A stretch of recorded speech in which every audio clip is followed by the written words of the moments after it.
Hi, my name is Akisa Williams, and this is my American Culture reaction video to the article. In this piece, in my opinion, it did a great job of making us consider America from a foreign angle.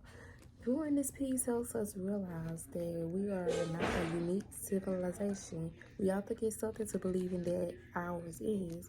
It serves as an excellent reminder and a welcome return to some degree of actuality, in my opinion. I find it amusing how they characterize counselors and physicians. They refer to therapists as witch doctors, yet they have the ability to cast spirits for people's minds, which appears appropriate for a religious leader. Nonetheless, I do concur with the depiction of the clinics. You enter with the hope that they can heal you, but there's no guarantee of that, and given the circumstances, you will emerge unharmed. And everything, including the things you have to the part behind it, is incredibly pricey. Assuming that mothers do not breastfeed their children is one amongst the assertions that I am entirely persuaded by. However, I was skeptical that the weaker ladies were going to have another individual breastfeed their infant. But given that this story was published in the 1950s, perhaps that's exactly the type of women did, since they would hire moist nurses and whatnot. I thought it was portraying American society as insane. It gives the impression that there are terrible humans who are savage.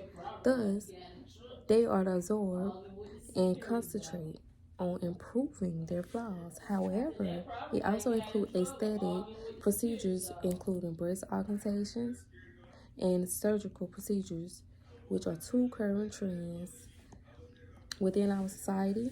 Tattoos, like I had myself, are becoming increasingly common. Like me, people are discovering an increasing amount of an appeal to tattoos, stuff of this out of ourselves. This wasn't coming to follow until quite recently, and many members of the older people continue to strongly oppose to it. However, certain Native American cultures, such as the Samoans, use tattoos to represent their social status or other notable achievements. From the 5th century onward, the Greeks employed tattoos as a means of communications amongst their detectives. Thus, the Romans also wore tattoos to identify slaves and corporals. In the beginning of the 1910s, 1920s, and 30s, tattoos primarily appeared on those who were considered other, such as sailors, carnival performers, convicts, etc. Anchors and more marine tattoos became fashionable because sailors utilized tattoos to record their journeys.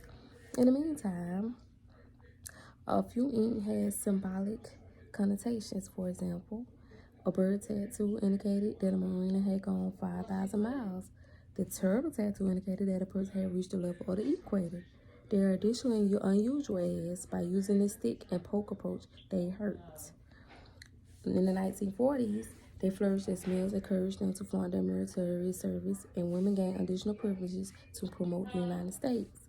In the 1950s, they reverted right back to seeming evil, since individuals had looked for a more cultural, traditional culture at that. And then we have peaceful symbols. Like sword was a symbol of discontent against the Vietnam War and a statement of resistance. In the 1970s, so they saw them grow larger and more complex. Tattoos as a means of artistic expression in the 1980s. In the 1990s, as an outcome of women using them to cover up surgical wounds, more feminine styles emerged. From the 2000s onward, although they are more common, some individuals continue to make fun of youngsters for having them. But I approve of them because I have plenty myself. But in my opinion, it's been adventurous for me, since it gives us the freedom for expressing ourselves by making our own choices in clothing, songs, and other activities that distinguish us apart from the civilization. Furthermore, it's observed that we're merely chosen to heed the words of the sentence or someone who has declared that tattoos are undesirable or unethical, rather than establishing tattoos as the standard, or at the very least, something to be pleased of.